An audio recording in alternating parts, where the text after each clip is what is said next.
In this video, I am going to show you how you can download and install the OBS Studio on your Windows 11 or Windows 10 computer. So without wasting any time, let's get started with this video. So first of all, just open up your favorite browser. In this case, I'm using the Google Chrome. Just open that up and just simply write here OBS project. And here it is the Open Broadcaster software, which is free to download. Just go in here. It is the official website obsproject.com. Let me just zoom it a little bit so that you can see the name clearly. This is it.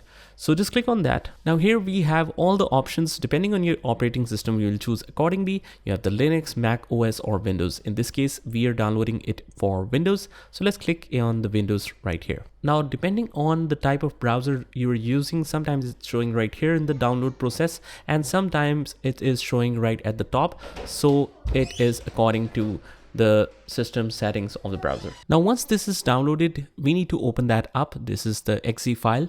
Just click in here and it will ask you to allow the access to run this app. Click yes. Click next. Next.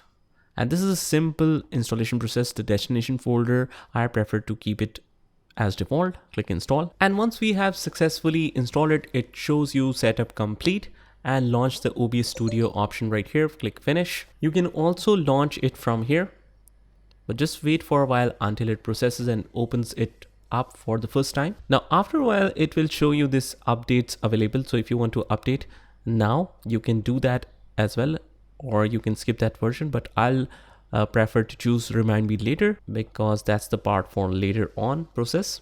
So it has some different preferences. First one is selected to optimize for streaming. Recording is secondary, but since in my case, I just prefer recording and I'll not be streaming live, so I can prefer to choose this one. Click next. Now here in the base canvas, it's all about resolution.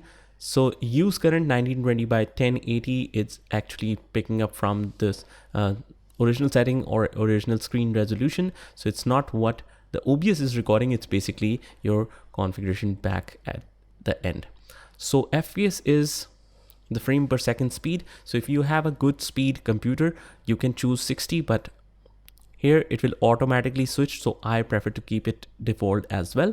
Click next. So now we have this screen right here. It shows the final results and testing is complete. So once all of this is done, you can check the settings just to confirm that this is what you have selected. After that, you can click on apply settings. And here is your main screen. Now, if you want to make and configure all of the settings for the streaming or the audio quality, here's what you can do is just go to file menu right here and click on settings. It will open up the complete window right here.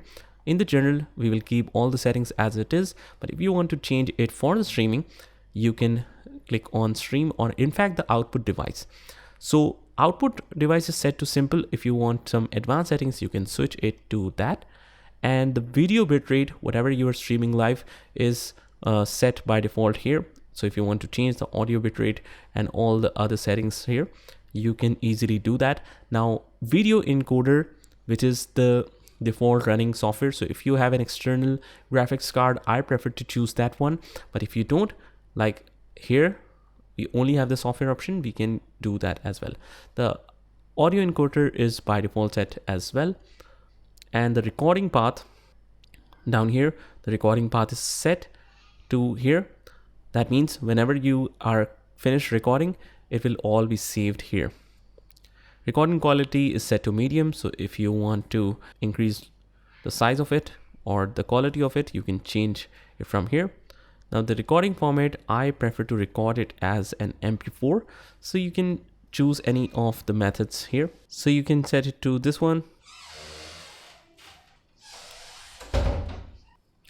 And similarly, if you want to change some audio settings, you have the next option of audio. Here we can change the sample rate to whatever you want. The channels is set to stereo if you want to mono, or set to 7.1 channel.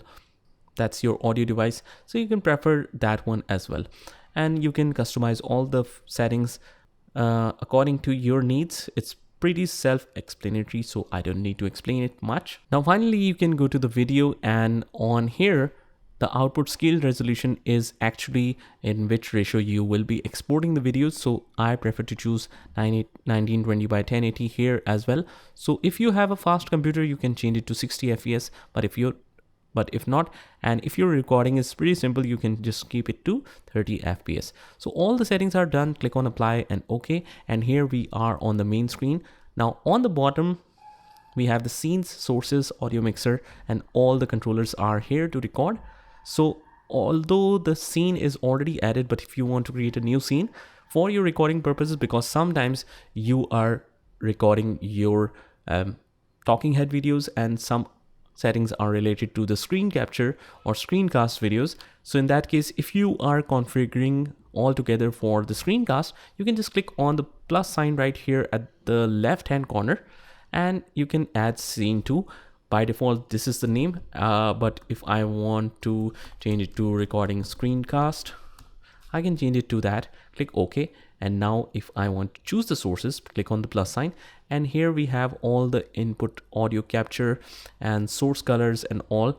So if I just want to select it for the screencast, you can select display capture right here, and you can just write here screencast recording, just like so, and you can add something here. Click OK, and the capture method is set to automatic.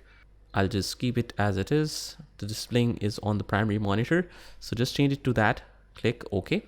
Capture the cursor as well, so it's showing the display right here. Click OK, and that's all configured and done for the screencast. All you need to do, on the right hand side we have the start recording option in the controller section on the right bottom, so you can just click on start recording, and that's pretty much it. This is how you can start and stop the recording right here, and that's how simple it is to use the OBS Studio.